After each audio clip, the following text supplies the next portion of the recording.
You ever come across a book that hits you right in the chest, sort of shakes you up and makes you realize that you've been doing it all wrong? Well, there's one book that I came across years ago that did this for me. It's not a popular book. In fact, it has under 300 reviews on Amazon. It's not a New York Times bestseller by any means, but it has had an outsized impact on my life. It's helped me become more of an action taker, less of an overthinker. It's helped me become more decisive in my work and life. It's helped me in many ways. And it's for that reason that I read this book every single year, usually at the end of the year. And now that it's December while I'm recording this, I'm going through it again. And I thought that I would share a few of the key lessons and mental models that I've taken from the book, such as the 3 types of people and how to become the type of person who wins, the key to productivity, doing the necessary required actions, why wanting things is holding you back. Most problems aren't problems, they are simply decisions that need to be made, and converting dreams into projects. Now, the book I'm talking about, you're probably wondering what it is Straight Line Leadership by Dusan Jukic. Now, while the book is called Straight Line Leadership, it's really about self-leadership, first and foremost. Even if you're not in a leadership position, like you're a solopreneur or you're a freelancer who just works by themselves, this book is still helpful to you. It's not about like executive leadership necessarily. It's about self-leadership first and foremost. So let's look at the 3 types of people or the 3 worlds. You might be wondering, why is the book titled Straight Line Leadership? What does straight line mean? Well, in the book, Jukic introduces us to 3 worlds or 3 types of people: circular, zigzag, and straight line. People who live in the circular world talk about issues but don't solve them. They get stuck in loops and cycles but don't move forward. They get trapped. They repeat past mistakes and they seek a lot of information but they don't take action. Circular people falsely think that success is simply about finding the right information. They are the book junkies, the course junkies, the people who pay endless amounts of money for coaching to try and find that one little thing that will make everything else make sense. Of course, it never happens. Jukic writes, circle people are running around seeking secret knowledge, always trying to find the next new thing. While many are quite competent, their competency is neutralized by their habitual self-indoctrination of needing that last piece of sacred information before they will allow themselves to take action. Zigzag people live between the circular world and the straight line world in that they have moments and seasons of high performance and high energy, and they take action and they get some results, but it doesn't last, and they inevitably relapse back into the circular world. Zigzag people start and stop, but they never build true momentum. A straight line person, which is what you want to be, is someone who doesn't chronically try to find this secret knowledge. They simply begin. They do the necessary actions to get from A to B. See, circle and zigzag people are constantly trying to find what they think are necessary preconditions to act. They think, well, I need more courage, or I need to fix something else first, or I need to think about this more, I need to plan it more.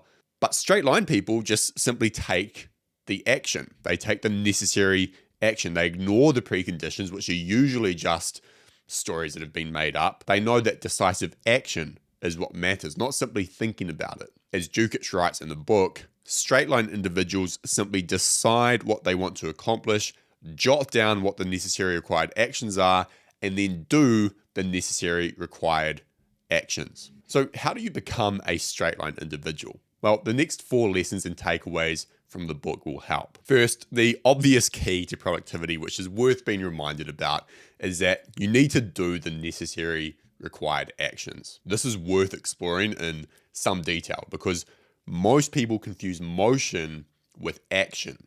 James Clear makes the distinction. When you're in motion, you're planning and strategizing and learning. Those are all good things, but they don't produce a result.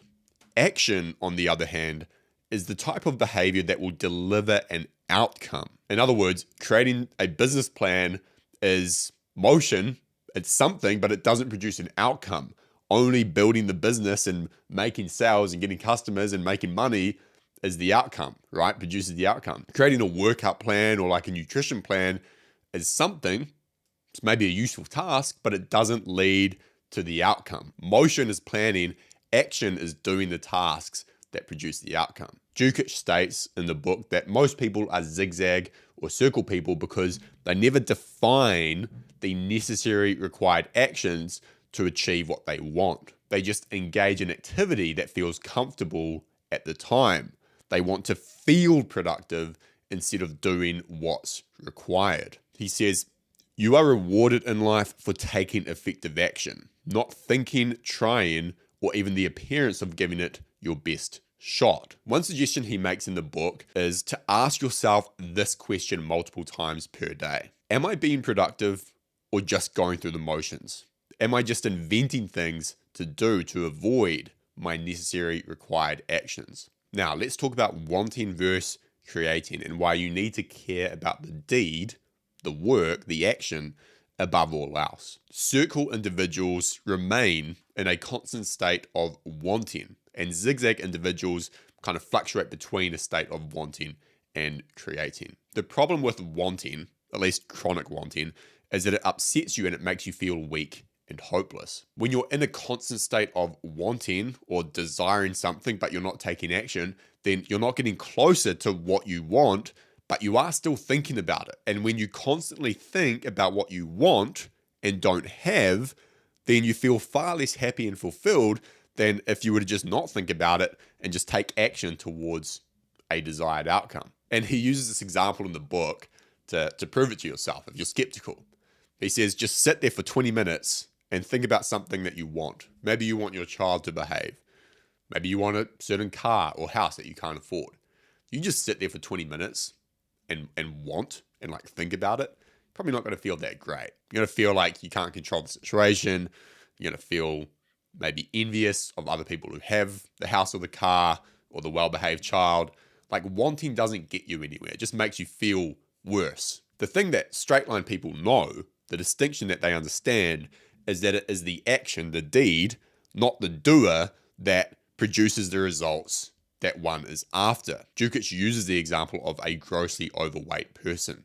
He has multiple health problems, his family and friends are worried about him, and we could assume all kinds of things about the person.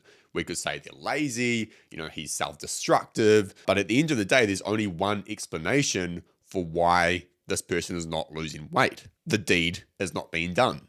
The action is not being taken. The labels that we apply to the person don't really matter. The solution for this person, as Dukic states, is that people will do the deed, the necessary required action, once they care about nothing but the deed itself. In other words, if you want to take effective action towards a certain goal, but you care too much about what other people think about you or how you're coming across or whatever, then you probably won't do the deed. You won't take effective action. You need to stop caring about all these other things and start caring about the action that matters, the necessary required action. Another useful sort of mental model that is mentioned in the book is that most problems aren't problems. They are simply decisions that need to be made. Now, problems, as Dukic defines in the book, have three parts to them. The first is that there's a deviation from normal. Something changes. Second, you don't know the cause of that deviation. And third, you choose to do something about it. But many times you simply have a decision to make, not a problem, because you know the cause of the deviation. For example, let's say you unwillingly gained 10 pounds. It's a deviation from the norm. But you know the cause. You took 2 months off from exercise and you started getting a donut each morning instead of just a coffee. You don't have a problem. You have a decision to make. It's obvious what you need to do because it's obvious what caused the deviation. You don't need to sit there, think about it, talk about it. You simply need to take bold action. Start exercising again, stop eating the donut, take decisive action and make a commitment. Dukic writes, the solution is always daring decisions followed by daring action. So when you think you have a problem, you usually need to make a bold decision and then take the necessary required actions that follow from it. And he shares a great 4-step process for decisive action. First, list out what you are interested in accomplishing. Second, list out what you are committed to accomplishing. And then put away the list that has interests on it. He says, I don't know if you've noticed yet, but people don't do very much about what they are interested in doing. So why pretend? When any of the interests become commitments, then we can talk. Now that you've set aside your interested in accomplishing list, focus on your committed to accomplishing list. We're going to divide that one in two. List out what you are committed to accomplishing later, and then list out what you are committed to accomplishing now. Now set aside the later list. You can always address it at a future time when the commitment shifts to something that is a must do for now. Finally, you want to convert dreams into projects. Zigzag and circular people exist in the dream state. Dreams are similar to wants. They exist in the ether. They're not useful unless converted into projects. Dukic writes, circle people want to pursue dreams. For straight line leaders, dreams are unstable. They are either to be discarded or converted immediately into a project. A dream doesn't necessitate action. You can sit there and think about it and feel warm and cozy, but it doesn't move you along the path to what you want. A project does necessitate action. All a project is simply a sequence and collection of tasks, of actions. Working on a project doesn't always feel comfortable. That's why we put it off for so long. But it does build momentum and it does lead to a satisfaction that a dream can never lead to. And the way to convert dreams, ideas, wants, desires into projects is to first realize that it's simple. Circle and zigzag people, they make it complicated so they can avoid action. They dream about starting a business and they remain in the dream state because they can generate all sorts of complexities in their mind that help them avoid the action, help them avoid the commitment, the responsibility. The straight line person converts their dream of starting a business into a project as soon as possible. They don't tell themselves that it's going to be complex and hard and all this kind of stuff. They don't try and make up reasons for why it's going to be too challenging. It doesn't need to be. And they don't seek preconditions for action. They keep it simple because they know simplicity leads to strength, and they do the necessary required actions to get to the next step or to get to the desired outcome. So there we have it, 5 lessons from Straight Line Leadership, one of my favorite books. Highly recommend that you check it out yourself. There's a link in the YouTube description below. There's so much more I could share because it is such a good book, but I don't want to spoil it. I want you to read it yourself. Now, one thing that straight line people are good at, extremely good at, is commitment.